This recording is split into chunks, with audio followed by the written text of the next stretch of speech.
Hi everyone, എല്ലാവർക്കും learning ടവറിന്റെ പുതിയ വീഡിയോയിലേക്ക് സ്വാഗതം.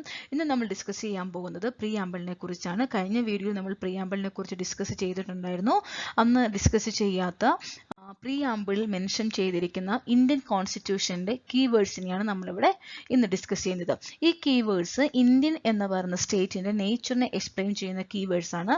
അതൊന്നുകൂടെ നമുക്ക് പറയാം: sovereign, socialist, secular, democratic and republic. ഈ ഓർഡറും വളരെ ഇമ്പോർട്ടൻ്റ് ആണ്. ഇതുപോലെ തന്നെ ക്വസ്റ്റ്യൻ പേപ്പറിൽ ഇങ്ങനെ വേണമെങ്കിലും ക്വസ്റ്റ്യൻ ചോദിക്കാം. അതിന്റെ ഓർഡർ എങ്ങനെയാണെന്നുള്ള രീതിയിലും ക്വസ്റ്റ്യൻ ചോദിക്കാം. അതുകൊണ്ട് ഇത് ഓർത്തു വെക്കുക: sovereign, socialist, secular, democratic and republic. ആദ്യമായിട്ട് നമുക്ക് നോക്കാം എന്താണ് സോവറിൻ. ഇന്ത്യ ഒരു സോവറിൻ കൺട്രിയാണ് എന്ന് പറഞ്ഞാൽ എന്താണ് അർത്ഥമാക്കുന്നത്?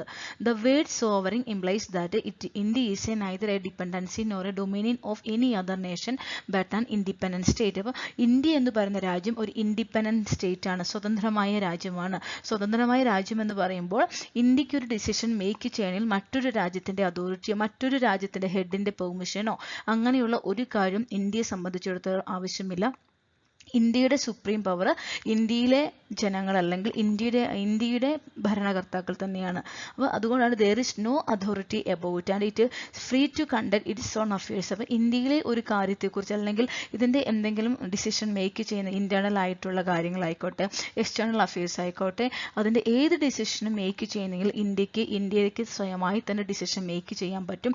അത് ഏതൊരു രാജ്യവും നിങ്ങളത് ചെയ്യരുതെന്ന് പറഞ്ഞാൽ പോലും ഇന്ത്യക്ക് സ്വതന്ത്രമായി നിൽക്കാനുള്ള ഒരു സ്വാതന്ത്ര്യമുണ്ട്. അതിനെയാണ് നമ്മളിവിടെ സോവറിൻ എന്ന വേർഡ് കൊണ്ട് ഉദ്ദേശിക്കുന്നത്.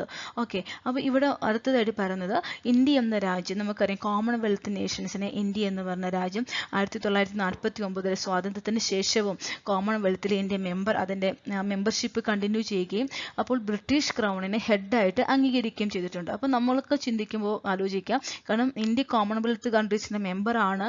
അപ്പോൾ തന്നെ ബ്രിട്ടീഷ് ക്രൗൺ ഹെഡാണെങ്കിൽ അവിടെ ഇന്ത്യ എന്ന് പറയുന്ന രാജ്യത്തിന്റെ ഹെഡായിട്ട് ബ്രിട്ടീഷ് ക്രൗൺ വരത്തില്ലേ? അങ്ങനെ നമുക്ക് ചിന്തിച്ചാൽ പോലും പക്ഷെ അവിടെയും പറയുന്നത് ഇന്ത്യ എന്ന് പറയുന്ന രാജ്യത്തിന്റെ ആ ഒരു പവറിനെ, സോവറിൻ പവറിനെ ഈ ഒരു കാര്യം കൊണ്ട് നമുക്ക് എന്ത് ചെയ്യാൻ പറ്റില്ല, മാറ്റുവാൻ പറ്റത്തില്ല. കാരണം ഇതൊരു എക്സ്ട്രാ കോൺസ്റ്റിറ്റ്യൂഷണൽ ഡിക്ലറേഷൻ മാത്രമാണ്. അതൊരു കോൺസ്റ്റിറ്റ്യൂഷണൽ ഡിക്ലറേഷൻ അല്ല, ഇതൊരു എക്സ്ട്രാ കോൺസ്റ്റിറ്റ്യൂഷണൽ ഡിക്ലറേഷൻ ആണ്. അപ്പം കോൺസ്റ്റിറ്റ്യൂഷന്റെ പ്രിയാമ്പിളിൽ പറഞ്ഞിരിക്കുന്നത് ഇന്ത്യ ഒരു സോവറിൻ കൺട്രിയാണ്. അതുകൊണ്ട് ഏത് എക്സ്ട്രാ കോൺസ്റ്റിറ്റ്യൂഷണൽ ഡിക്ലറേഷൻ വന്നാൽ പോലും അതൊന്നും does not affect India sovereignty in any manner. ഒരു തരത്തിലും ഇന്ത്യയുടെ സോവറിനിറ്റിനെ അത് അഫക്റ്റ് ചെയ്യത്തില്ല.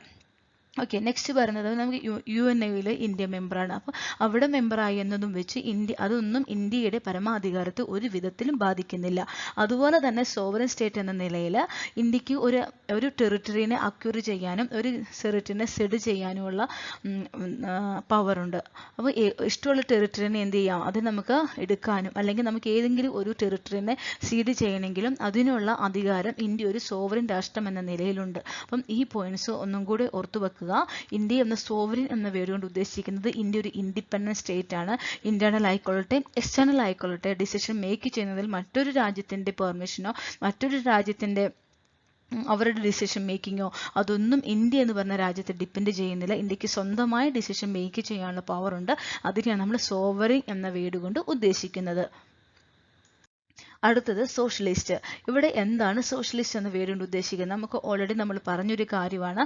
42ാമത് അമെൻമെന്റ് ആക്ട് വഴിയാണ് സോഷ്യലിസ്റ്റ് എന്ന വേർഡ് ഇന്ത്യൻ കോൺസ്റ്റിറ്റ്യൂഷനിൽ ആഡ് ചെയ്യപ്പെട്ടത്. ഓക്കെ, എങ്കിൽ പോലും 42ാമത് അമെൻമെന്റ് നടന്നത് 1976 പക്ഷെ അതിനു മുമ്പ് പോലും ഇന്ത്യയുടെ കോൺസ്റ്റിറ്റ്യൂഷനിൽ സോഷ്യലിസ്റ്റ് കണ്ടന്റ് അല്ലെങ്കിൽ അങ്ങനത്തെ ഒരു കോൺസെപ്റ്റ് ഉണ്ടായിരുന്നു. അത് നമുക്കറിയാം. ഡയറക്റ്റീവ് പ്രിൻസിപ്പിൾസിൽ പാർട്ട് ഡി, ഇന്ത്യൻ കോൺസ്റ്റിറ്റ്യൂഷന്റെ പാർട്ട് ഡിയിൽ മെൻഷൻ ചെയ്തിരിക്കുന്നതാണ് DPSP. അപ്പോൾ അവിടെയും നമുക്കറിയാം DPSP എക്സ്പ്ലെയിൻ ചെയ്യുമ്പോൾ നമ്മൾ പറയുന്നുണ്ട് ഗാന്ധിയൻ പ്രിൻസിപ്പിൾസ് അല്ലെങ്കിൽ സോഷ്യലിസ്റ്റ് പ്രിൻസിപ്പിൾസ് എന്ന് നമ്മൾ പറയാറുണ്ട്. അപ്പോൾ അതുകൊണ്ട് തന്നെ ഈ വേർഡ് ആഡ് ചെയ്യുന്നതിന് മുമ്പ് തന്നെ അവിടെ എന്തുണ്ട്, ഒരു സോഷ്യലിസ്റ്റ് കണ്ടന്റ് നമ്മുടെ ഇന്ത്യൻ കോൺസ്റ്റിറ്റ്യൂഷനിൽ ഉണ്ട് എന്നുള്ള രീതിയിൽ നമുക്ക് ഈ പോയിന്റ് ഓർത്തു വെക്കുക. അതുപോലെ തന്നെ അപ്പം ഈ ഒരു വേർഡ് ആഡ് ചെയ്തതുകൊണ്ട് എന്താണ് സംഭവിച്ചത്? അതായത് നമ്മളതിനെ എക്സ്പ്ലിസിറ്റ് ചെയ്തു, അല്ലെങ്കിൽ അവിടെ നമ്മൾ ജസ്റ്റ് ഒന്ന് ഇംപ്ലിസിറ്റ് ആയിട്ട് പറഞ്ഞിരുന്ന ഒരു കാര്യത്തെ കുറച്ചും കൂടെ എക്സ്പ്ലിസിറ്റ് ആയിട്ട് കുറച്ചും ഡീറ്റെയിൽ ആയിട്ട് നമ്മളിവിടെ മെൻഷൻ ചെയ്തു, പ്രീആമ്പിളിൽ മെൻഷൻ ചെയ്തു. ഓക്കെ, അപ്പം അപ്പോൾ ആ ഒരു കാര്യം ഓർത്ത് വെക്കുക. അപ്പോൾ നമുക്കൊരു സ്റ്റേറ്റ്മെൻറ്റ് ലെവൽ ക്വസ്റ്റ്യൻ വരുന്നു. ഇന്ത്യൻ കോൺസ്റ്റിറ്റ്യൂഷനിൽ സോഷ്യലിസം എന്നൊരു കണ്ടന്റ് 1976 42nd അമെൻമെൻറ്റ് വഴി മാത്രമാണ് വന്നതെന്ന് പറഞ്ഞാൽ നമുക്ക് ആ സ്റ്റേറ്റ്മെൻറ്റിനെ കംപ്ലീറ്റ് ആയിട്ട് തെറ്റെന്ന് പറയാൻ പറ്റും. കാരണം അതിന് മുമ്പ് തന്നെ DPSPയിലൊക്കെ ഇന്ത്യ ഒരു സോഷ്യലിസ്റ്റ് രാജ്യം അങ്ങനെയുള്ളൊരു കണ്ടന്റ് അല്ലെങ്കിൽ ആ ഒരു മീനിങ് തലത്തിലെടുക്കുന്ന രീതിയിൽ ഇതിന് മുമ്പേ തന്നെ കോൺസ്റ്റിറ്റ്യൂഷനിൽ ഉണ്ടായിരുന്നു എന്ന് നമുക്ക് പറയാൻ പറ്റും. ഓക്കെ, അതുപോലെ തന്നെ ഇന്ത്യൻ കോൺസ്റ്റിറ്റ്യൂഷൻ പ്രൊവൈഡ് ചെയ്യുന്ന അല്ലെങ്കിൽ ഇന്ത്യ പ്രൊവൈഡ് ചെയ്യുന്ന സോഷ്യലിസം എന്ന് പറയുന്നത് ഡെമോക്രാറ്റിക് സോഷ്യലിസമാണ്. Very important point. സോഷ്യലിസം എന്ന് ഓർക്കുമ്പോൾ തന്നെ ചിന്തിക്കുക, ഇന്ത്യ പ്രൊവൈഡ് ചെയ്യുന്ന brand of socialism is a democratic socialism. അതൊരിക്കലും ഒരു കമ്മ്യൂണിസ്റ്റിക് സോഷ്യലിസം അല്ല, അല്ലെങ്കിൽ സ്റ്റേറ്റ് സോഷ്യലിസം എന്ന് നമുക്ക് പറയാം. അതിനെ സ്റ്റേറ്റ് സോഷ്യലിസം എന്ന് വിളിക്കാം. ഇവിടെ എന്താണ് ഉദ്ദേശിക്കുന്നത് വെച്ചാൽ ഒരു രാജ്യത്തിൻ്റെ എല്ലാ പ്രൊഡക്ഷനും അല്ലെങ്കിൽ എല്ലാ ഉൽപ്പാദനവും അതിൻ്റെ വിതരണവും എല്ലാം നാഷണലൈസ് ചെയ്യുക അല്ലെങ്കിൽ ദേശീയവൽക്കരിക്കുകയാണ്. അങ്ങനെ പ്രൈവറ്റ് പ്രോപ്പർട്ടികളെ അല്ലെങ്കിൽ പ്രൈവറ്റ് സെക്ടേഴ്സിനെ എന്ത് ചെയ്യുന്നു, അബോളിഷ് ചെയ്തുകൊണ്ട് എല്ലാം ഗവൺമെൻറ്റിൻ്റെ കീഴിൽ മാത്രമാക്കുന്ന ഒരു കമ്മ്യൂണിസ്റ്റ് സോഷ്യലിസം അല്ല ഇന്ത്യ എന്ന് പറഞ്ഞ രാജ്യം അഡോപ്റ്റ് ചെയ്തിരിക്കുന്നത്. ഒരു ഡെമോക്രാറ്റിക് സോഷ്യലിസമാണ്. അതെന്ന് വെച്ചാൽ കുറച്ചും കൂടെ ഡീറ്റെയിൽ ആയിട്ട് നമുക്ക് മനസ്സിലാക്കാൻ വേണ്ടി അടുത്ത സെൻറ്റൻസിൽ നമുക്ക് മനസ്സിലാക്കാൻ പറ്റും. കാരണം ഇന്ത്യ എന്ന് പറയുന്ന രാജ്യം ഫോളോ ചെയ്യുന്ന മിക്സഡ് എക്കണോമിയാണ്. ഇവിടെ നമുക്കറിയാം മിക്സഡ് എക്കണോമി എന്ന് പറഞ്ഞാൽ where both public and private sectors coexist side by side. Okay, അവിടെ പ്രൈവറ്റ് സെക്ടേഴ്സും ഉണ്ട് പബ്ലിക് സെക്ടേഴ്സും ഉണ്ട്. ഇത് രണ്ടും കൂടെ കോ എക്സിസ്റ്റ് ചെയ്യുന്നതിനെയാണ് നമ്മൾ മിക്സഡ് എക്കണോമി എന്ന് പറയുന്നത്. അപ്പോൾ ആ ഒരു രീതിയിൽ ഇന്ത്യ ഫോളോ ചെയ്യുന്ന സോഷ്യലിസ്റ്റ് പ്രിൻസിപ്പിൾ. ഓക്കെ, അല്ലാതെ കമ്മ്യൂണിസ്റ്റ് സോഷ്യലിസം അല്ല എന്നൊരു നല്ലൊരു ധാരണ ഉണ്ടായിരിക്കുക. അതുപോലെ തന്നെ ഡെമോക്രാറ്റിക് സോഷ്യലിസം, ഈ ഒരു കീവേഡും കൂടെ ഓർത്തു വയ്ക്കുക. സോഷ്യലിസ്റ്റ് എന്ന് പറയുമ്പോൾ ഇന്ത്യ ഫോളോ ചെയ്യുന്നത് ഡെമോക്രാറ്റിക് സോഷ്യലിസം ആണെന്നുള്ള കാര്യം മറന്നു പോകാതെ ഓർത്തു വെക്കുക. അതുപോലെ തന്നെ ഒരു പോയിന്റും കൂടി ഇവിടെ നമുക്ക് പറയാൻ പറ്റും. സുപ്രീം കോടതി പറഞ്ഞ അനുസരിച്ചാണെങ്കിൽ എന്തുകൊണ്ടാണ് ഇന്ത്യ ഒരു ഡെമോക്രാറ്റിക് സോഷ്യലിസം ഫോളോ ചെയ്യുന്നത്? ഓക്കെ, എന്ന് വെച്ചാൽ നമുക്കറിയാം aims to end poverty, ignorance, disease and inequality of opportunity. അപ്പോൾ നമുക്ക് എന്തുകൊണ്ടാണ് ഗവൺമെൻറ് ഇങ്ങനെയുള്ള രീതിയിലുള്ള അല്ലെങ്കിൽ ഗവൺമെൻറ്റിൻ്റെ സെക്ടേഴ്സിനെയും കൂടി ഇമ്പ്രൂവ് ചെയ്തുകൊണ്ട് അല്ലെങ്കിൽ അതിനെയും കൂടെ അല്ലെങ്കിൽ രണ്ടും കൂടെ പ്രൈവറ്റ് ആൻഡ് പബ്ലിക് സെക്ടേഴ്സിനെയും കൂടെ മിക്സ് ചെയ്തൊരു എക്കണോമി ഇന്ത്യ ഫോളോ ചെയ്യുന്നതിൻ്റെ കാരണം എല്ലാം പ്രൈവറ്റൈസ് ചെയ്തിട്ടുണ്ടെങ്കിൽ അതൊരിക്കലും എന്താവത്തില്ല, ഒരു സാധാരണക്കാരന് അക്സസ് ചെയ്യാൻ വളരെ ബുദ്ധിമുട്ടായിരിക്കും. അതേസമയം എല്ലാം നമ്മൾ എല്ലാം ഗവൺമെൻറ് സെക്ടറിലോട്ട് കൊണ്ടുവന്ന ഒരു കമ്മ്യൂണിസ്റ്റ് സോഷ്യലിസ്റ്റ് പ്രിൻസിപ്പിളിനെ ഫോളോ ചെയ്താൽ അവിടെ നമുക്ക് ഉറപ്പായിട്ടും ഇന്ത്യ എന്ന് പറയുന്ന രാജ്യത്തിൻ്റെ ഒരു വികസനത്തിലേക്കോ അല്ലെങ്കിൽ നമുക്ക് മറ്റുള്ള രീതിയിലേക്കുള്ള ട്രേഡ് അങ്ങനെയുള്ള കാര്യങ്ങളൊക്കെ പോകുന്നതിനൊക്കെ ബുദ്ധിമുട്ടുണ്ടാകും. അപ്പോൾ അതുകൊണ്ട് തന്നെ രണ്ടിൻ്റെയും ഒരു മിക്സ് ചെയ്ത ഒരു രീതിയിലാണ് ഇന്ത്യ എന്ന് പറയുന്ന രാജ്യം ഫോളോ ചെയ്ത എക്കണോമി അല്ലെങ്കിൽ ഒരു ഡെമോക്രാറ്റിക് സോഷ്യലിസമാണ് ഇന്ത്യ എന്ന് പറഞ്ഞ രാജ്യം ഫോളോ ചെയ്യുന്നത്. അപ്പോൾ നമുക്ക് ഇവിടെ മനസ്സിലാക്കാം എൻ പോവർട്ടി, ഇഗ്നോറൻസ്, അതുപോലെ തന്നെ അവഗണനകൾ അല്ലെങ്കിൽ ദാരിദ്ര്യം, അതുപോലെ പകർച്ചവ്യാധികൾ അല്ലെങ്കിൽ ഇനി സമത്വമില്ലായ്മ അങ്ങനെയുള്ള പല കാര്യങ്ങളും അവോയ്ഡ് ചെയ്യാൻ വേണ്ടിയാണ് ഇന്ത്യ എന്ന് പറഞ്ഞ രാജ്യം ഡെമോക്രാറ്റിക് സോഷ്യലിസം അഡോപ്റ്റ് ചെയ്തിരിക്കുന്നത്. ഓക്കെ, അത് ഓർത്തു വെക്കുക. അതുപോലെ തന്നെ Indian socialism is A blend of, അതായത് ഈ ഒരു പോയിന്റ് ഇമ്പോർട്ടൻ്റ് ആണ്, മാർക്സിസത്തിൻ്റെയും ഗാന്ധിസത്തിൻ്റെയും ഒരു ബ്ലെൻഡാണ് ഇന്ത്യൻ സോഷ്യലിസം. പക്ഷെ അത് കൂടുതലും leaning heavily towards Gandhian socialism, കൂടുതലും നമ്മൾ ഗാന്ധിയൻ സോഷ്യലിസം ആ പ്രിൻസിപ്പിളാണ് കൂടുതലും ഇന്ത്യ എന്ന രാജ്യത്തിൻ്റെ സോഷ്യലിസം എന്ന പ്രിൻസിപ്പിളിലുള്ളത്. ആ പോയിന്റ് ഓർത്ത് വെക്കുക. അതേസമയം 1991 എക്കണോമിക് പോളിസി അഡോപ്റ്റ് ചെയ്തപ്പോൾ കുറച്ചും കൂടി നമ്മുടെ ട്രേഡ് കാര്യങ്ങൾ അതിന് നമ്മൾ ലിബറലൈസേഷൻ, പ്രൈവറ്റൈസേഷൻ, ഗ്ലോബലൈസേഷൻ, അപ്പം ആ ഒരു രീതിയിലും കൂടെ കുറച്ച് പോളിസി നമ്മൾ അഡോപ്റ്റ് ചെയ്തപ്പോൾ അത് കുറച്ചും കൂടി സോഷ്യലിസ്റ്റ് പ്രിൻസിപ്പിളിനെ കുറച്ചും കൂടി ഡൈല്യൂട്ട് ചെയ്ത് കുറച്ചും കൂടി ഒരു പ്രൈവറ്റൈസ് ചെയ്യുന്ന ഒരു രീതിയിലേക്ക് ഇവിടെ പോയിട്ടുണ്ട്. ഒരു പോയിന്റും കൂടി മെൻഷൻ ചെയ്യാം. അപ്പോൾ ഇത്രയേ ഉള്ളൂ. ഇന്ത്യ എന്ന് പറയുന്ന രാജ്യം പ്രൊവൈഡ് ചെയ്യുന്ന ഒരു സോഷ്യലിസ്റ്റ് അല്ലെങ്കിൽ ഡെമോക്രാറ്റിക് സോഷ്യലിസമാണ്. അവിടെ നമ്മൾ ഉദ്ദേശിക്കുന്നത് രണ്ടിൻ്റെയും, അതായത് പ്രൈവറ്റിൻ്റെയും പബ്ലിക് സെക്ടറിൻ്റെയും ഒരു കോ എക്സിസ്റ്റൻസ് ആണ് അവിടെ ഉദ്ദേശിക്കുന്നത്. അപ്പോൾ അതുപോലെ തന്നെ ഈ ഇന്ത്യൻ സോഷ്യലിസം എന്ന് പറയുന്നത് ഗാന്ധിസത്തിൻ്റെയും അതുപോലെ മാർക്സിസത്തിൻ്റെയും ഒരു ബ്ലെൻഡ് ആണെങ്കിൽ കൂടെ ഏറ്റവും കൂടുതൽ അതിൽ വരുന്ന കൂടുതലും മെജോറിറ്റി എന്ന് പറയുന്ന കോൺസെപ്റ്റും ഗാന്ധിയൻ സോഷ്യലിസത്തിൽ നിന്നുള്ള കാര്യങ്ങളാണെന്ന് ഓർത്തു വെക്കുക. നെക്സ്റ്റ് ഇന്ത്യ എന്ന് പറയുന്ന രാജ്യം, തേർഡ് വേർഡാണ്. ഇന്ത്യ എന്ന് പറയുന്ന രാജ്യം ഒരു സെക്കുലർ കൺട്രിയാണ്. Okay, the term secular too was added by 42nd constitutional അമെൻമെന്റ് ആക്ട് ഓഫ് 1976. ഓക്കെ, 42ാമത് കോൺസ്റ്റിറ്റ്യൂഷണൽ അമെൻമെന്റ് ആക്ട് വഴിയാണ് ഈ വേർഡ് ആഡ് ചെയ്യപ്പെട്ടത്.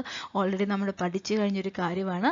അപ്പോൾ സെക്കുലർ സ്റ്റേറ്റ്, അപ്പം നമുക്കറിയാം ആ ഒരു വേർഡ് സെക്കുലർ സ്റ്റേറ്റ് എന്നുള്ള വേർഡ് ഇന്ത്യയിൽ മെൻഷൻ ചെയ്തത് 1976ലാണ്. അത് ഇന്ത്യ എന്ന് പറഞ്ഞ നേച്ചറിന്റെ അല്ലെങ്കിൽ ഒരു കോൺസ്റ്റിറ്റ്യൂഷന്റെ പാർട്ടായിട്ട് അത് എക്സ്പ്ലെയിൻ ചെയ്തത് 1976 ശേഷമാണ്. പക്ഷെ അപ്പോൾ പോലും നമ്മൾ ഓർത്തു വെക്കുക, അങ്ങനത്തെ ഒരു വേർഡ് അതിനു മുമ്പ് മെൻഷൻ ചെയ്തിട്ടില്ലെങ്കിൽ പോലും സുപ്രീം കോടതി 1974 പറഞ്ഞൊരു കാര്യമാണ് ഇവിടെ നമ്മൾ പറയുന്നത്. അപ്പോൾ അതിനു മുമ്പാണെങ്കിൽ കൂടെ അങ്ങനെ ഇന്ത്യ ഒരു കോൺസ്റ്റിറ്റ്യൂഷണൽ മേക്കേഴ്സ് അവരുടെ ഒരു ആഗ്രഹം, അല്ലെങ്കിൽ അവർ തന്നെ ചിന്തിച്ചത് ഇന്ത്യ ഒരു സെക്കുലർ കൺട്രി തന്നെ ആയിരിക്കണം. അതുകൊണ്ട് തന്നെയാണ് ആർട്ടിക്കിൾ 25 മുതൽ 28 വരെ, ഓക്കെ, 1976 മുമ്പ് മുതൽ തന്നെ എന്തുകൊണ്ട് കോൺസ്റ്റിറ്റ്യൂഷൻ അഡോപ്റ്റ് ചെയ്ത സമയം മുതൽ ഈ ആർട്ടിക്കിൾ 25 to 28 എന്ന് പറയുന്നത് right to freedom of religion ആണ് ഇത് പ്രൊവൈഡ് ചെയ്യുന്നത്. അപ്പോൾ ഈ ഒരു ഫ്രീഡം ഓഫ് റിലീജിയൻ 25 to 28 നമുക്ക് പ്രൊവൈഡ് ചെയ്യുന്നുള്ളത് കൊണ്ട് തന്നെ നമുക്ക് പറയാൻ പറ്റും സെക്കുലർ സ്റ്റേറ്റ് എന്നുള്ള ഒരു കൺസെപ്റ്റ് അത് വ്യക്തമായി എങ്ങനെ ആ ഒരു വേർഡിൽ എക്സ്പ്ലെയിൻ ചെയ്തിട്ടില്ലെങ്കിൽ കൂടെ ഇന്ത്യ ഒരു സെക്കുലർ സ്റ്റേറ്റ് ആണെന്നുള്ള ആ ഒരു ബോധ്യം, അങ്ങനെ തന്നെയാണ് കോൺസ്റ്റിറ്റ്യൂഷൻ മേക്കേഴ്സ് ആഗ്രഹിച്ചത് എന്ന് നമുക്ക് ഈ ഒരു ആർട്ടിക്കിളിൽ നിന്ന് തന്നെ, ഇത് നേരത്തെ തന്നെ ഉള്ളത് കൊണ്ട് തന്നെ നമുക്ക് മനസ്സിലാക്കാൻ പറ്റും. അതും ഓർത്തു വെക്കുക. നമ്മൾ അവിടെ കമ്പയർ ചെയ്ത് സോഷ്യലിസം എന്ന വേർഡ് അല്ലെങ്കിൽ ആ ഒരു കണ്ടന്റ് എന്ന് പറയുന്നത് അത് ആഡ് ചെയ്തപ്പോൾ മാത്രമല്ല, അതിനു മുമ്പേ അതുണ്ടായിരുന്നു. കാരണം അത് DPSPയിൽ മെൻഷൻ ചെയ്തിട്ടുണ്ടായിരുന്നു. ഇവിടെ അതുപോലെ തന്നെ സെക്കുലർ എന്ന വേർഡ് ആഡ് ചെയ്തപ്പോഴും ഇന്ത്യ ഒരു സെക്കുലർ കൺട്രി എന്ന് നമ്മൾ റെക്കഗ്നൈസ് ചെയ്യുന്നത് ഒരിക്കലും 1976 അല്ലെങ്കിൽ അതിനുശേഷം അതൊരു പ്രിയാമ്പിൾ മെൻഷൻ ചെയ്തു എന്നുള്ള രീതിയിൽ ആ നേച്ചറിനെ എക്സ്പ്ലെയിൻ ചെയ്തു എന്നുള്ള രീതിയിൽ നമുക്ക് പറയാൻ പറ്റും. പക്ഷേ അവിടെയും ഈ ആർട്ടിക്കിൾ 25 to 28 എക്സ്പ്ലെയിൻ ചെയ്യുന്നത് എന്താ right to freedom of religion ആണ്. അതുകൊണ്ട് തന്നെ നമുക്ക് ഇന്ത്യ ഒരു സെക്കുലർ സ്റ്റേറ്റ് ആണ് എന്നുള്ള ആ ഒരു ആഗ്രഹവും ആ ഒരു കോൺസെപ്റ്റും ഇന്ത്യൻ കോൺസ്റ്റിറ്റ്യൂഷണൽ മേക്കേഴ്സ് ആഗ്രഹിച്ചതാണെന്ന് തന്നെ നമുക്ക് പറയാൻ കഴിയും. അതുപോലെ തന്നെ ഇന്ത്യൻ കോൺസ്റ്റിറ്റ്യൂഷൻ പ്രധാനമായി നോക്കുന്നത് പോസിറ്റീവ് കോൺസെപ്റ്റ് ഓഫ് സെക്കുലറിസം ആണ്. അതായത് ഇന്ത്യയിൽ എന്ന് പറയുന്ന രാജ്യം, അതായത് എല്ലാ റിലീജിയനും ഒരുപോലെ കാണുക, അതാണ് ഇറസ്പെക്റ്റീവ് ഓഫ് ദെയർ സ്ട്രെങ്ത്. അപ്പം അത് തന്നെ ഇവിടെ ഓർത്തു വെക്കുക, പോസിറ്റീവ് കോൺസെപ്റ്റ് ഓഫ് സെക്കുലറിസം ആണ്. ഒരു രാജ്യത്തെ അല്ലെങ്കിൽ ഒരു മതത്തിൻ്റെയും അല്ലെങ്കിൽ ഇതിൻ്റെ സ്ട്രെങ്ത് കുറവാണ് അല്ലെങ്കിൽ ഇതിൻ്റെ സ്ട്രെങ്ത് കൂടുതലാണെന്നും പറഞ്ഞ് ഒന്നിനെ കൂടുതൽ സപ്പോർട്ട് ചെയ്യാനല്ല, അപ്പം എല്ലാത്തിനും സെയിം സ്റ്റാറ്റസ് കൊടുക്കുക, അതുപോലെ സെയിം രീതിയിൽ എല്ലാത്തിനെയും സപ്പോർട്ട് ചെയ്യുക. അതാണ് ഇന്ത്യ പ്രൊവൈഡ് ചെയ്യുന്ന, ഇന്ത്യൻ കോൺസ്റ്റിറ്റ്യൂഷൻ പറയുന്ന സെക്കുലർ എന്നൊരു കോൺസെപ്റ്റ്. ഓക്കെ, നമുക്ക് നെക്സ്റ്റ് നോക്കാം. അടുത്തൊരു പോയിന്റ് ഡെമോക്രാറ്റിക്. ഓക്കെ, ഡെമോക്രാറ്റിക് എന്ന് പറയുമ്പോൾ തന്നെ നമുക്ക് മനസ്സിലാക്കാൻ പറ്റും എന്താണ് ഡെമോക്രസി. ഇന്ത്യ ഒരു ഡെമോക്രാറ്റിക് രാജ്യമാണ്. അതായത് possession of supreme power by the people. അതായത് ഈ ഇന്ത്യ എന്ന് പറയുന്ന രാജ്യത്തിൻ്റെ പരമാധികാരം അല്ലെങ്കിൽ അതിൻ്റെ ആ ഒരു അധികാരം ആരുടെ കയ്യിൽ തന്നെയാണ്? ജനങ്ങളുടെ കയ്യിലാണ്. ഓക്കെ, അപ്പം ജനങ്ങളാണ് ഇതിൻ്റെ അധികാരികൾ. അപ്പോൾ നമുക്കിവിടെ നോക്കാം ഡെമോക്രസി. ഇതിനെ തന്നെ നമുക്ക് രണ്ടായിട്ട് ഡിവൈഡ് ചെയ്യാൻ പറ്റും. ഡയറക്റ്റ് ഡെമോക്രസി ഉണ്ട്, ഇൻഡയറക്റ്റ് ഡെമോക്രസി ഉണ്ട്. അപ്പോൾ ഡയറക്റ്റ് ഡെമോക്രസിയിൽ നമ്മൾക്കറിയാം ഒരു ഡിസിഷൻ, ഒരു ഗവൺമെന്റ് അല്ലെങ്കിൽ ഒരു ഡിസിഷൻ, കുറച്ച് കാര്യങ്ങൾ ഡിസിഷൻ മേക്ക് ചെയ്യണമെങ്കിൽ ഡയറക്റ്റ് ഡെമോക്രസി എന്ന് പറയുമ്പം ഒരു ഡിസിഷൻ മേക്ക് ചെയ്യണമെങ്കിൽ എല്ലാവരുടെയും ഒരു വോട്ടിംഗ് നടത്തും അല്ലേ. അപ്പോൾ അവിടെ എല്ലാ ജനങ്ങളും അവർ ഡയറക്റ്റായി വോട്ട് ചെയ്യുന്നതിൻ്റെ പേഴ്സൻറ്റേജ്, എത്ര പേര് ഇതിന് യെസ് പറയുന്നു അല്ലെങ്കിൽ എത്ര പേര് ഇതിനോട് നോ പറയുന്നു, ആ ഒരു പേഴ്സൻറ്റേജ് ആണ് അവിടെ എടുക്കുന്നത്. അപ്പോൾ ഓരോ ഇൻഡിവിജ്വലും അവിടെ എന്ത് ചെയ്യുന്നുണ്ട്? ആ ഒരു ഡിസിഷൻ മേക്കിങ്ങിൽ പാർട്ടാവുന്നുണ്ട്. അവരുടെ റെപ്രസെൻറ്റേറ്റീവ്സിൽ അവർ ഡയറക്റ്റ്ലി അതുമായിട്ട് ബന്ധപ്പെടുന്നുണ്ട്. അപ്പോൾ അതിന് വേണ്ടി നമ്മൾ എക്സ്പ്ലെയിൻ ചെയ്യുന്ന കുറച്ച് വേർഡ്സ് ആണ് റെഫറൻഡം, അല്ലെങ്കിൽ പ്ലെബിസൈറ്റ്, റീകോൾ, ഇനിഷ്യേറ്റീവ്. അതേസമയം ഇൻഡയറക്റ്റ് എന്ന് പറയുമ്പോൾ ഇവിടെ നമ്മൾ ഉദ്ദേശിച്ച, അല്ലെങ്കിൽ ഇൻഡയറക്റ്റ് നമുക്ക് വീണ്ടും ഒന്നും കൂടെ പറയാൻ പറ്റുന്നത് റെപ്രസെൻറ്റേറ്റീവ് ഡെമോക്രസി. ആ പേരിൽ നിന്ന് തന്നെ വ്യക്തമാണ് എന്താ നടക്കുന്നത്. അവിടെ ജനങ്ങൾ വോട്ട് ചെയ്ത് ഓരോ റെപ്രസെൻറ്റേറ്റീവ് അല്ലെങ്കിൽ ഓരോരുത്തരെ സെലക്ട് ചെയ്യാണ്. അവരാണ് പിന്നീടുള്ള കാര്യങ്ങൾ തീരുമാനിക്കുന്നത്. ഓക്കെ, അതുകൊണ്ടാണ് ഇൻഡയറക്റ്റ്. അപ്പോൾ ഡയറക്റ്റ് ഉണ്ട്, ഇൻഡയറക്റ്റ് ഉണ്ട്. അപ്പോൾ ഇൻഡയറക്റ്റിനെ നമുക്ക് ഒന്നും കൂടെ പറയാം റെപ്രസെൻറ്റേറ്റീവ് ഡെമോക്രസി. അവിടെ റെപ്രസെൻറ്റേറ്റീവ് ആണ്. അപ്പോൾ ഓരോ ജനങ്ങളും വോട്ട് ചെയ്താൽ നമുക്കറിയാം MLAs, MP-മാരൊക്കെ ജനങ്ങളാൽ തിരഞ്ഞെടുക്കപ്പെട്ട റെപ്രസെൻറ്റേറ്റീവ്സ് ആണ്. അവരാണ് പോളിസീസ് അല്ലെങ്കിൽ ഫങ്ഷൻസ് ഒക്കെ എന്ത് ചെയ്യുന്നത്, ഉണ്ടാക്കുകയും അതിനുള്ള കാര്യങ്ങളെല്ലാം ചെയ്യുന്നത് ആരാണ്? റെപ്രസെൻറ്റേറ്റീവ്സ് ആണ്. അപ്പോൾ ഇന്ത്യ എന്ന് പറഞ്ഞ രാജ്യം ഫോളോ ചെയ്യുന്നത് ഇൻഡയറക്റ്റ് ഡെമോക്രസിയാണ്. അതിന് നമുക്ക് രണ്ട് രീതി പറയാം, പ്രസിഡൻഷ്യൽ ഉണ്ട്, അതുപോലെ തന്നെ പാർലമെന്ററി ഉണ്ട്. അപ്പം ഇവിടെ Indian constitution provides for a representative parliament ഡെമോക്രസിയാണ്. അപ്പോൾ റെപ്രസെൻറ്റേറ്റീവ് പാർലമെൻ്റ് ഡെമോക്രസി എന്ന് പറയുമ്പോൾ നമുക്കറിയാം ഇന്ത്യ എന്ന് പറഞ്ഞ പാർലമെൻറ്റ്, അല്ലെങ്കിൽ അവിടെ നമുക്ക് ലോക്സഭയുണ്ട്, രാജ്യസഭയുണ്ട്. അപ്പോൾ അതുപോലെ തന്നെ പ്രസിഡന്റ്, ഇതിനെയാണ് നമ്മുടെ ഒരു പാർലമെൻറ്റിൻ്റെ യൂണിറ്റ്സ്, അല്ലെങ്കിൽ ഇത് മൂന്നും കൂടി കൂടുന്നതാണ് ഒരു പാർലമെൻറ്റ്. അപ്പോൾ അതിൻ്റെ രീതിയിൽ എക്സിക്യൂട്ടീവ് ഗവൺമെൻറ്, അല്ലെങ്കിൽ അവിടെ മിനിസ്റ്റേഴ്സിനെ അല്ലെങ്കിൽ അതിൻ്റെ ഗ്രൂപ്പിന് നമ്മൾ എക്സിക്യൂട്ടീവ് എന്ന് പറയുന്നത്. അപ്പോൾ എക്സിക്യൂട്ടീവ് ഒരു ഡിസിഷൻ എടുക്കുവാണെങ്കിൽ ആ ഡിസിഷൻ എന്ന് പറയുന്നത് should be responsible to the legislator. അപ്പോൾ ലോക്സഭയും രാജ്യസഭയും പാസ്സാക്കാതെ ഒരു കാര്യം എന്ത് ചെയ്യാൻ പാടില്ല, മുന്നോട്ട് അതിനെ ഇംപ്ലിമെൻ്റ് ചെയ്യാൻ കഴിയത്തില്ല. അപ്പോൾ അതുകൊണ്ടാണ് executive is responsible to the legislator for all its policies and actions. So അപ്പോൾ ഈ ലെജിസ്ലേറ്ററിലുള്ള അംഗങ്ങൾ ആരാൽ വന്നതാണ്? അവർ ജനങ്ങളാൽ തിരഞ്ഞെടുക്കപ്പെട്ടു വന്നവരാണ്. അപ്പോൾ അവർക്ക് executive always is responsible to the ലെജിസ്ലേറ്ററിന് എപ്പോഴും റെസ്പോൺസിബിൾ ആണ്. അതുതന്നെയാണ് ഡെമോക്രാറ്റിക് അല്ലെങ്കിൽ ഡെമോക്രസി എന്ന് പറയുന്നത് അതുകൊണ്ട് ഉദ്ദേശിക്കുന്നത്. അപ്പോൾ അതുകൊണ്ട് തന്നെ നമുക്കറിയാം എന്താണ് അതിൻ്റെ പ്രത്യേകത, അത് എന്തൊക്കെ കാര്യങ്ങളാണ് പ്രൊവൈഡ് ചെയ്യുന്നത്. അല്ലെങ്കിൽ യൂണിവേഴ്സൽ അഡൽട്ട് ഫ്രാഞ്ചൈസ്, അതായത് എല്ലാവർക്കും 18 വയസ്സിന് മുകളിലുള്ള എല്ലാവർക്കും, അത് ആണാവട്ടെ പെണ്ണാകട്ടെ ആർക്ക് വേണമെങ്കിലും വോട്ട് ചെയ്യാം. അതിലൊന്നും അല്ലെങ്കിൽ ഒരു പണത്തിൻ്റെയോ അല്ലെങ്കിൽ ഒരു സ്റ്റാറ്റസിൻ്റെയോ എഡ്യൂക്കേഷൻ്റെയോ ഒന്നിൻ്റെയും നിബന്ധനകളില്ല. 18 വയസ്സ് പൂർത്തിയായ ആർക്കും വോട്ട് ചെയ്യാൻ പറ്റും. അതുപോലെ തന്നെ നമുക്ക് പീരിയോഡിക് ഇലക്ഷൻസ് ഉണ്ട്. അതുപോലെ തന്നെ റൂൾ ഓഫ് ലോ, ആരും നിയമത്തിന് മുകളിലല്ല, എല്ലാവരും നിയമത്തിന് മുമ്പിൽ തുല്യരാണ്. അതുപോലെ തന്നെ ജുഡീഷ്യറി ഇൻഡിപെൻഡൻസ് ഓഫ് ജുഡീഷ്യറി. അപ്പം ജുഡീഷ്യറിക്ക് സ്വതന്ത്രമായി തീരുമാനം എടുക്കാനുള്ള അധികാരമുണ്ട്. അതുപോലെ തന്നെ നെക്സ്റ്റ് ആബ്സെൻസ് ഓഫ് ഡിസ്ക്രിമിനേഷൻ, മറ്റുള്ളവരെ ഒഴിവാക്കപ്പെടുക അല്ലെങ്കിൽ തള്ളിക്കളയുക അല്ലെങ്കിൽ ആ രീതിയിലുള്ള ഡിസ്ക്രിമിനേഷൻസിന് എന്ത് ചെയ്യുക, ഇല്ലായ്മ ചെയ്യുന്നത്. ഇതെല്ലാം ഒരു ഡെമോക്രാറ്റിക് രാജ്യത്തിൻ്റെ പ്രത്യേകതകളാണ്. ഓക്കെ, ഇത് വെച്ചിട്ട് നമുക്കൊരു ഡെമോക്രാറ്റിക് ക്യാരക്ടർ നമുക്ക് എക്സ്പ്ലെയിൻ ചെയ്യാൻ പറ്റും. Okay, the term democratic is used in preamble in the broader sense embracing not only political democracy but also social and economic democracy. അപ്പോൾ ഒരിക്കലും അതൊരു ഡെമോക്രസി എന്ന് പറയുന്ന ഒരു അല്ലെങ്കിൽ ഡെമോക്രാറ്റിക് എന്ന് പറയുന്ന ഒരു കോൺസെപ്റ്റ് ഒരിക്കലും ഒരു പൊളിറ്റിക്കൽ രീതിയിൽ മാത്രമല്ല, സോഷ്യൽ എക്കണോമിക് എല്ലാ രീതിയിലും നമ്മൾ ഫോക്കസ് ചെയ്യുന്നൊരു ഡെമോക്രസിയാണ് ഇന്ത്യ എന്ന് പറഞ്ഞ രാജ്യം ഫോളോ ചെയ്യുന്നത്. നെക്സ്റ്റ് നമ്മൾ പഠിക്കുന്നത് റിപ്പബ്ലിക്. ഓക്കെ, റിപ്പബ്ലിക് എന്ന് പറയുമ്പം നമുക്കറിയാം റിപ്പബ്ലിക് എന്ന് പറയുന്ന ഒരു കോൺസെപ്റ്റ് പറയണമെങ്കിൽ ആ രാജ്യം ഉറപ്പായിട്ടും ഒരു ഡെമോക്രാറ്റിക് ആയിരിക്കണം. അപ്പോൾ ഒരു democratic politic can be classified in 2 categories. അതായത് ഒരു ഡെമോക്രാറ്റിക് രാജ്യത്തെ നമുക്ക് 2 രീതി തിരിക്കാം, ഒന്ന് മൊണാർക്കി ആൻഡ് റിപ്പബ്ലിക്. ഓക്കെ, ഇവിടെ നമ്മൾ ഒന്ന് ക്ലാരിറ്റിയോട് കൂടി പഠിക്കണം. ഈ ഡെമോക്രാറ്റിക്കിനെ നമുക്ക് 2ആയിട്ട് ഡിവൈഡ് ചെയ്യാവുന്നത് മൊണാർക്കി ആൻഡ് റിപ്പബ്ലിക്. ഓക്കെ, അപ്പോൾ എന്താണ് മൊണാർക്കി? മൊണാർക്കി എന്ന് പറയുമ്പോൾ ഇവിടെ റിപ്പബ്ലിക് എന്ന വേർഡ് നമ്മൾ വരുമ്പോഴേ തന്നെ ആലോചിച്ചോളുക, ഇത് ഹെഡ് ഓഫ് ദി സ്റ്റേറ്റ് ആണ്. നമുക്കറിയാം ഇന്ത്യ എന്ന രാജ്യത്തിന്റെ ഹെഡ് ഓഫ് ദി സ്റ്റേറ്റ് ആരാണ്? പ്രസിഡന്റ് ആണ്. അപ്പോൾ ഈ പ്രസിഡന്റിനെ എലക്ട് ചെയ്യുന്നത് എങ്ങനെയാണ്? അപ്പോൾ ഇന്ത്യ എന്ന് പറയുന്ന രാജ്യത്തിന്റെ monarchy of the head of state. Usually the king or queen enjoys a hereditary position, that is he comes into office through a succession. Example Britain. Okay, അപ്പോൾ ഇവിടെ നോക്കിക്കേ, അപ്പം ബ്രിട്ടൻ എന്ന് പറയുന്ന ഒരു രാജ്യം ഒരു ഡെമോക്രാറ്റിക് രാജ്യമാണ്. പക്ഷെ അവിടെ ഹെഡ് ഓഫ് ദി സ്റ്റേറ്റ്, അവിടെ പ്രൈം മിനിസ്റ്റർ ഉണ്ട്. ഓക്കെ, ഡെമോക്രാറ്റിക് ആണ്, അതായത് ജനങ്ങളാൽ തിരഞ്ഞെടുക്കപ്പെട്ട ഒരാളുണ്ട്. പക്ഷേ അവിടുത്തെ ഹെഡ് ഓഫ് ദി സ്റ്റേറ്റ് ആരാണ്? ക്വീൻ ആണ്, അല്ലെങ്കിൽ അപ്പം കിങ് ആണ്, അല്ലെങ്കിൽ കിങ് അല്ലെങ്കിൽ ക്യൂൻ ആണ് എന്താ മൊണാർക്കി എന്ന് പറയുന്ന ഒരു കോൺസെപ്റ്റിൽ വരുന്നത്. ഓക്കെ, അപ്പം ബ്രിട്ടൻ്റെ കേസിൽ ഹെറിഡിറ്ററി ആയിട്ട് അല്ലെങ്കിൽ പാരമ്പര്യമായിട്ട് വന്ന ഒരാളാണ് ഇവിടെ ആരാകുന്നത്? രാജ്യത്തിൻ്റെ ഹെഡ് ആകുന്നത്. അതേസമയം റിപ്പബ്ലിക് എന്ന് പറയുമ്പോൾ on the other hand the head of the state is always elected directly or indirectly for a fixed period. അപ്പം എക്സാമ്പിൾ USA അല്ലെങ്കിൽ ഇന്ത്യ എന്ന് പറഞ്ഞ രാജ്യത്തൊക്കെയും നമുക്കറിയാം പ്രസിഡന്റിനെ എലക്ട് ചെയ്യുന്നത്.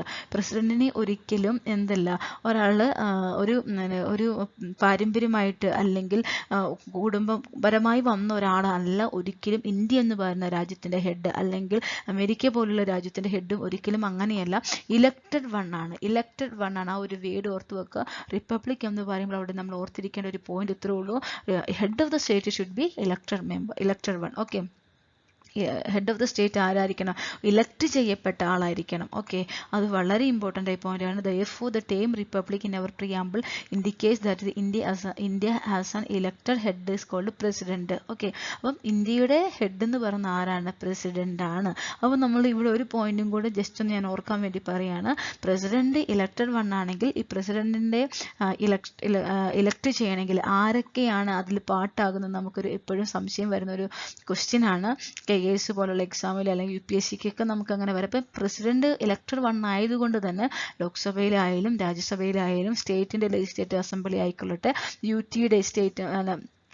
UTയിലെ അസംബ്ലി ആയിക്കൊള്ളട്ടെ, അവിടെയെല്ലാം ഇലക്ടഡ് മെമ്പേഴ്സിന് മാത്രമേ ആരെ സെലക്ട് ചെയ്യാൻ പറ്റുള്ളൂ, പ്രസിഡന്റിനെ എലക്ട് ചെയ്യാൻ പറ്റത്തുള്ളൂ. ഒരു നോമിനേറ്റഡ് മെമ്പേഴ്സും ഇതിലെന്തല്ല, പാർട്ടല്ല. ഓക്കെ, അത് മാത്രം ഓർത്തു വെക്കുക. അപ്പം റിപ്പബ്ലിക് എന്ന് പറഞ്ഞാൽ ഹെഡ് ഓഫ് ദ സ്റ്റേറ്റ് ആരായിരിക്കണം, ഇലക്ടഡ് വൺ ആയിരിക്കണം. He is elected indirectly for a fixed period of 5 ഇയേഴ്സിന് വേണ്ടിയാണ് എന്ത് ചെയ്യുന്നത്, ഇലക്ട് ചെയ്യപ്പെടുന്നത്. ഓക്കെ, അതുപോലെ തന്നെ റിപ്പബ്ലിക് എന്ന് പറയുമ്പോൾ വേറൊരു മീനിങ് കൂടി നമുക്ക് പറയാൻ പറ്റും. ഈ പൊളിറ്റിക്കൽ സോവറിറ്റി എന്ന് പറയുന്ന ആരുടെ കയ്യിലാണ്, ജനങ്ങളുടെ കയ്യിലാണ്. അപ്പോൾ അതൊരിക്കലും ഒരു കിങ്ങിൻ്റെ കയ്യിലല്ല. കാരണം അറിയാം, ജനങ്ങളാൽ തിരഞ്ഞെടുക്കപ്പെട്ട ആൾക്കാരാണ് ആരെ ഇലക്ട് ചെയ്യുന്നത്, ഹെഡ് ഓഫ് ദ സ്റ്റേറ്റിനെ എലക്ട് ചെയ്യുന്നത്. അതുപോലെ തന്നെ absence of any privileged class. അപ്പോൾ അല്ലാതെ ഇന്നവർക്ക് മാത്രമേ ഇന്ന കാര്യങ്ങൾ ആക്സസ് ചെയ്യാൻ പറ്റുള്ളൂ, അങ്ങനെയുള്ളൊരു കാര്യം റിപ്പബ്ലിക് ഡെമോക്രസിയിലില്ല. കാരണം എല്ലാ ഓഫീസും, പബ്ലിക് ഓഫീസസ് എല്ലാം എല്ലാവർക്കും ആക്സസിബിൾ ആണ്. കാരണം ഇവിടുത്തെ ഹെഡ് ഓഫ് ദ സ്റ്റേറ്റ് ജനങ്ങളാൽ തിരഞ്ഞെടുക്കപ്പെട്ടത് കൊണ്ട് അവിടെ ഒരു ഇന്നവർക്ക് മാത്രം ഇന്ന ഓഫീസിൽ പോകാനുള്ള ഇന്ന രീതിയിലുള്ള ഒരു ഡിസ്ക്രിമിനേഷൻ അവിടെ ഉണ്ടാകത്തില്ല. അതുപോലെ തന്നെ ജനങ്ങൾ തന്നെയാണ് അതിൻ്റെ സുപ്രീം അതോറിറ്റി. ഇന്ന കാര്യങ്ങൾ ഓർത്തു വെക്കുക. ഒന്നും കൂടെ, റിപ്പബ്ലിക് എന്ന് പറയുമ്പോൾ ഹെഡ് ഓഫ് ദ സ്റ്റേറ്റ് ആരായിരിക്കണം, ഒരു ഇലക്ടഡ് മെമ്പർ ആയിരിക്കണം, ഒരു ഇലക്ടഡ് വൺ ആയിരിക്കണം head of the state. Okay, അതേസമയം മൊണാർക്കിയിൽ ഹെഡ് ഓഫ് ദ സ്റ്റേറ്റ് ആരായിരിക്കും, ഇലക്ടഡ് മെമ്പർ ആയിരിക്കത്തില്ല. അതേസമയം ഹെറിഡിറ്ററി ആയിട്ട് വന്ന ആരെങ്കിലും ആയിരിക്കും. അതിനെയാണ് നമ്മൾ മൊണാർക്കി എന്ന് പറയുന്നത്. ഇന്ന പോയിന്റ്സുകളൊക്കെ ഓർത്തു വെക്കുക. നെക്സ്റ്റ് നമുക്ക് പ്രീവിയസ് ഇയറിൽ ചോദിച്ച 1-2 ക്വസ്റ്റ്യൻസും കൂടി ഇവിടെ നമുക്ക് ഡിസ്കസ് ചെയ്യാം. Which of the following describes India is A secular state? നമുക്ക് ഒരു ഡൗട്ടും ഇല്ല, ഇന്ത്യ ഒരു സെക്യുലർ സ്റ്റേറ്റ് ആണെന്ന് കറക്റ്റായിട്ട് ആ ഒരു വേർഡിൽ എക്സ്പ്ലെയിൻ ചെയ്തിരിക്കുന്നത് പ്രിയാമ്പിൾ ഓഫ് ദി കോൺസ്റ്റിറ്റ്യൂഷൻ ആണ്. ഓക്കെ, വളരെ സിമ്പിളായിട്ട് ഉള്ളൊരു ക്വസ്റ്റ്യൻ ആണ്. Next question, what does the term secular mean in the Indian context? Okay, വായിച്ചു നോക്കുക. All religions are equal in the eyes of the government and the state does not uphold any particular religion as its official religion. Special importance to a religion related to minorities. One religion is promoted by the government. ഇവിടെ നിന്ന് നമുക്ക് ഉറപ്പായിട്ട് അറിയാം, ഒരു India എന്ന് പറയുന്ന രാജ്യത്തിൻ്റെ അല്ലെങ്കിൽ സെക്യുലറിസം എന്നൊരു പോസിറ്റീവ് സെക്യുലറിസം ആണ്. അതുകൊണ്ട് തന്നെ എല്ലാ രാജ്യത്തിനും സെയിം സ്റ്റാറ്റസ് കൊടുക്കാതെ ഇന്ന രാജ്യത്തെ പ്രൊമോട്ട് ചെയ്യോ ഒന്നിനെ തള്ളിക്കളയുകയല്ല. അതുകൊണ്ട് തന്നെ നമുക്കിവിടെ ആൻസർ എന്ന് പറയുന്നത് ഓപ്ഷൻ എ ആണ്. ഓക്കെ, നെക്സ്റ്റ് ക്വസ്റ്റ്യൻ നമുക്ക് നോക്കാം. ഇവിടെ നെക്സ്റ്റ് ഒരു ക്വസ്റ്റ്യൻ ആണ്, അടുത്തൊരു ക്വസ്റ്റ്യൻ ആണ്. The word sovereign mention in the preamble implies. എന്താണ് കോൺസ്റ്റിറ്റ്യൂഷൻ്റെ പ്രിയാമ്പിളിൽ മെൻഷൻ ചെയ്തിരിക്കുന്ന വേർഡായ സോവറിൻ അത് ഉദ്ദേശിക്കുന്നത് എന്താണ്? അപ്പോൾ ഇവിടെ മനസ്സിലാക്കുക, India is an independent state. India is neither a dependency nor a dominion of any other nation. India is free to conduct its own affairs, internal and external. Okay, ഈ points എല്ലാം നമ്മൾ already discuss ചെയ്താണ്. അതുകൊണ്ട് തന്നെ all the above ആണ് ഇവിടുത്തെ answer. Okay, അപ്പം എല്ലാവർക്കും നമ്മൾ ഡിസ്കസ് ചെയ്ത എല്ലാ പോയിന്റ്സും മനസ്സിലായി എന്ന് ഞാൻ വിചാരിക്കുന്നു. അപ്പോൾ ഒന്നും കൂടെ അതിൻ്റെ എല്ലാം എന്തൊക്കെയാണ് കീവേഡ്സ് എന്ന് ഓർക്കുക. അതിൻ്റെ ഓരോന്ന് നമ്മൾ എക്സ്പ്ലെയിൻ ചെയ്യുമ്പോഴും ഇമ്പോർട്ടൻ്റ് ആയിട്ട് ഇന്ത്യ സോഷ്യലിസ്റ്റ് എന്താണ്, അല്ലെങ്കിൽ സെക്യുലർ എന്ന് പറയുമ്പോൾ എന്താണ്, ഡെമോക്രാറ്റിക്, അങ്ങനെ അതിൽ ആ ഒരു പോയിന്റ്സിൻ്റെ കീവേഡ്സും ഓർത്തു വെക്കുക. അപ്പം നമുക്ക് ഏത് ലെവലിൽ ക്വസ്റ്റ്യൻ ചോദിച്ചാലും വളരെ ഭംഗിയായിട്ട് ആൻസർ ചെയ്യാൻ പറ്റും. എല്ലാവർക്കും താങ്ക് യു ഫോർ വാച്ചിങ്.